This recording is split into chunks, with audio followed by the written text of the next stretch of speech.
السلام علیکم۔ Hyper tension یعنی ہائی بلڈ پریشر اگر بروقت اس کی تشخیص نہ ہو یا تشخیص ہونے کے بعد کنٹرول میں نہ ہو، دوائی صحیح استعمال نہ کریں تو اس سے مہلک بیماریاں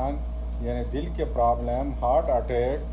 فالج، سیریبرو واسکولر ایکسیڈنٹ اور گردوں کا پرابلم یعنی گردے فیل ہونا، نیفروپیتھی اور بینائی کا ضائع ہونا، ریٹینوپیتھی اور آخر میں موت کا سبب بن سکتا ہے۔ اس لیے اس کی بروقت تشخیص اور صحیح علاج ہمیں ان مہلک بیماریوں سے بچا سکتے ہیں۔ اگر ایک پیشنٹ کو ہائپر ٹینشن یعنی اس کا بلڈ پریشر زیادہ ہے تو اس کی علاج سے پہلے ہمیں دیکھنا پڑتا ہے کہ پیشنٹ کے عمر کتنی ہے اور ساتھ اس کو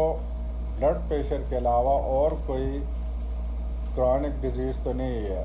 خاص کر اس کا بلڈ شوگر تو نہیں ہے، اور بلڈ شوگر ہونے کے ساتھ گردوں میں کوئی پرابلم تو نہیں ہوا ہے، یعنی گردے نیفروپیتھی تو نہیں ہے۔ اسی حساب سے ہم بلڈ پریشر کے علاج شروع کرتے ہیں۔ اگر ایک پیشنٹ کی ایج 60 سال سے اوپر ہے تو اس میں ہمیں سسٹولک بلڈ پریشر اگر 150 یا اس سے زیادہ ہے، ڈائسٹولک بلڈ پریشر 90 یا اس سے زیادہ ہے تو ہم ڈرگ ٹریٹمنٹ شروع کرتے ہیں۔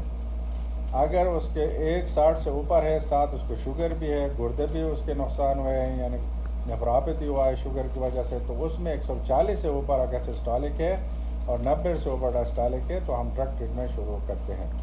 اگر پیشنٹ کی عمر 60 سال سے کم ہے تو اس میں 140 سے اوپر اگر بلڈ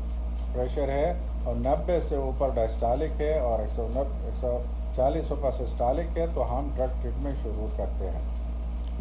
ڈرگ ٹریٹمنٹ ہم جب شروع کریں گے ایک پیشنٹ کے لیے جب اس کا بلڈ پریشر زیادہ ہو تو اس میں ہم دیکھتے ہیں کہ اس کے جو بلڈ پریشر ہے وہ کس اسٹیج کا ہے۔ اگر اسٹیج 1 یعنی اس کا ڈائسٹولک بلڈ پریشر 90 اور 100 کے درمیان ہے اور سسٹولک 140 اور 160 کے درمیان ہے یعنی اسٹیج 1 ہے، تو اس میں ہم ایک دوائی سے شروع کرتے ہیں، پھر 1 مہینے کے بعد دیکھتے ہیں کہ اگر اس کا بلڈ پریشر کنٹرول ہوا ہے تو ٹھیک ہے وہی جاری کرتے ہیں، اگر کنٹرول نہیں ہوا ہے یا تو ہم اسی ڈرگس کے ڈوز کو زیادہ کرتے ہیں، میکسیمم ڈوز تک لے جاتے ہیں یا اس کے ساتھ دوسرا ڈرگ ملاتے ہیں تاکہ اس کا بلڈ پریشر کنٹرول ہو۔ اگر پہلے سے اس کا بلڈ پریشر اسٹیج 2 ہے یعنی ڈائسٹولک 100 سے اوپر ہے، سسٹولک 160 سے اوپر ہے، تو اس میں ہم 2 دوائیوں سے سٹارٹ کرتے ہیں،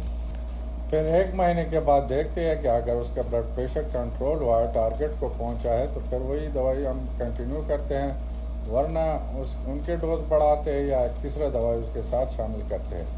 ویسے دوائیوں کا مسئلہ نہیں ہے، ہمیں اہم چیز یہ ہے کہ بلڈ پریشر کنٹرول ہو تاکہ وہ مہلک بیماریوں سے بچ سکے۔ اگلے ویڈیو میں ہم ڈرگس کے بارے میں بتائیں گے جو بلڈ پریشر کے ٹریٹمنٹ کے لیے استعمال ہوتے ہیں۔ ویڈیو کو دیکھنے کے بعد لائک کریں،